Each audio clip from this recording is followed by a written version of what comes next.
speakers. Να δώσουμε το λόγο στην ακτιβίστρια, στη ΛΟΑΤ ακτιβίστρια από την Νορβηγία, τη Μόνικα Strand Korgerud. Θα μας μιλήσει για τον σκανδιναβικό παράδεισο, τη κατάσταση των ΛΟΑΤ στην Νορβηγία.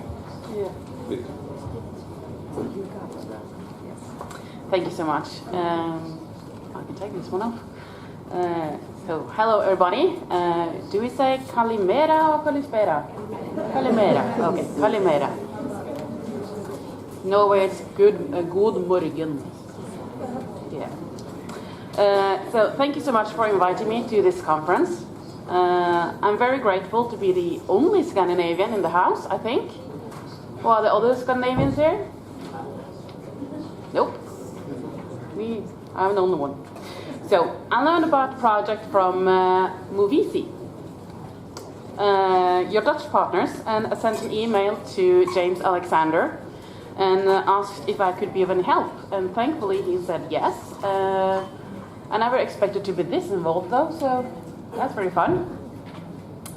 And I was supposed to have these fancy keynotes with slides and graphics and stuff, but my app crashed, so that didn't happen.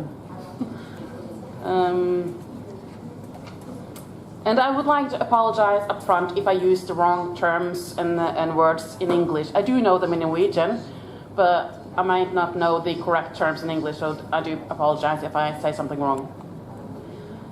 My professional background is 5 years at the Center of Gender Inequality at the University of Agder in Kristiansand, which is in the south of Norway.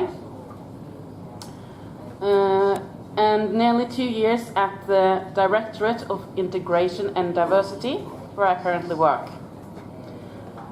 I've been an active LGBT activist since 2013, when I started to join the local LGBTI group, and I'm in the middle of arranging my 3rd Pride. And I'm here today as an activist, and not as an employee of the Directorate, simply because the Directorate is a representative of the Norwegian government. And being an activist instead allows me to say other things than if I were a Norwegian representative, or government representative. So, what do I mean when I say Scandinavian paradise? Isn't everything just perfect in Norway and Scandinavia? Well, I guess it depends on what you expect and who you compare us to. But I must say that of all the things that Eleni and Emily has said, same thing happens in Norway. So that's really what this talk is about, to kind of set the record straight. So judicially, we do have equal rights. We have penalties for hate speech and hate crime. LGBTI are protected in our judicial system. LGBT people in Norway are living rather safe, good lives. There's room for improvement, as they do experience homophobia and discrimination, of course. They are victims of homophobic abuse. Though not in the same degree as the trans community. They are still facing systemic discrimination from our healthcare services, employers, and the general population, and even within the gay community. But as I understand, that is kind of prevalent in many countries. Up until a year ago, we had this archaic practice of forcing people who want to change their judicial gender to match their identified gender. We forced them to undergo sterilization and complete gender reassignment surgery. This wasn't changed until July of last year. Now all we have to do is send in a permit. And there was no reason for why people had to get sterilized in order to match their gender judicially. There was just an archaic tradition. The first meeting between a professional healthcare doctor with a trans person. And this doctor just kind of sat down and wrote down what he thought should be the correct procedures and principles. And those procedures just kind of stuck by us. So we've been very under attack by many human rights organizations because we were breaking human rights by forcing people to undergo sterilization. But that's over now. There is also just one medical center available for trans people. One medical center with maybe a couple of doctors. There's no second opinion, so if you get denied there, there's nowhere else to go. There are strict rules you have to adhere to be deemed correctly trans, and then given the opportunity to start gender reaffirming treatment. Many trans people, as I suppose many here recognize, many trans people say that they have to kind of fulfill a recipe in order to be recognized as with their gender dysmorphia. There's still very little knowledge and awareness among healthcare workers about trans issues and for sure about intersex issues. Intersex kind of just hit us as a bomb. It's like, what? There's intersex as well? How did that happen? So, it's not really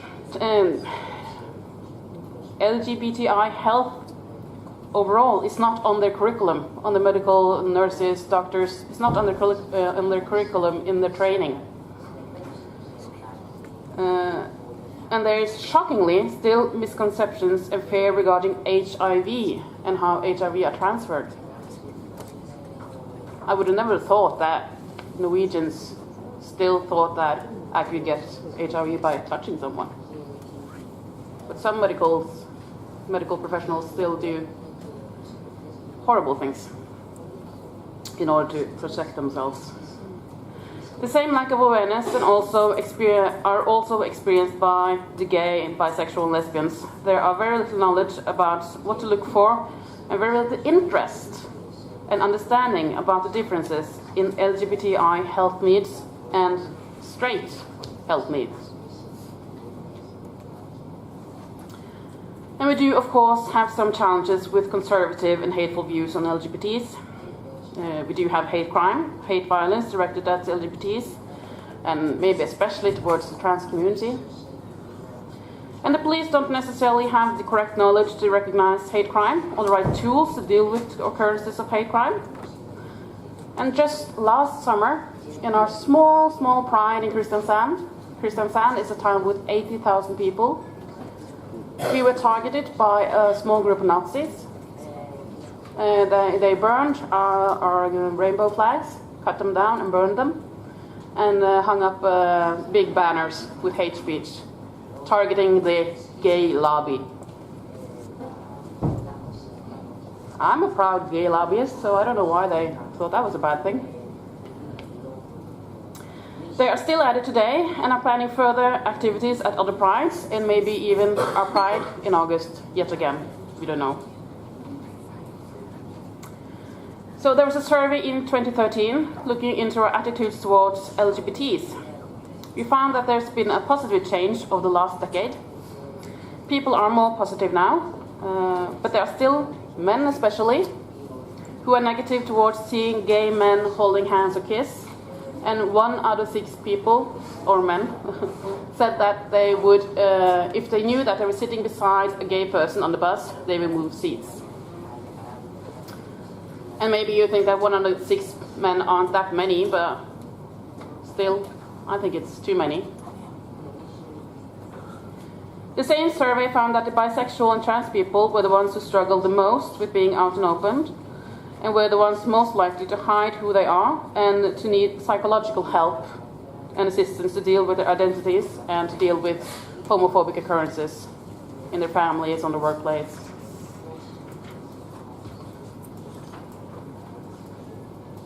We recently received our second action plan on LGBTI. The former one was simply on LGBT. The action plan has a few pages on LGBTI refugees, and my employer, the Directorate of Integration and Diversity, are mentioned there, together with our big brother, the Directorate of Immigration. So they are immigration and permits. They are the ones who give permits. And, okay. And we are the ones who deal with integration and qualification. I'll just skip ahead a little bit. What we see is that our people from both directorates, the governmental directorates, we lack the understanding and LGBTI sensitivities. So they don't ask the correct questions to the correct people at the correct time, which leads to giving people a completely wrong and false view of how Norway actually works and how Norway is for LGBTI people. I met with too many LGBTI refugees who says they were given an impression of Norway as a gay paradise, where everybody could be open and free and healthcare treatment were readily available and being trans was no big deal. Of course, this is really hard for the LGBTI people when they come to Norway and then see that this is not the case at all.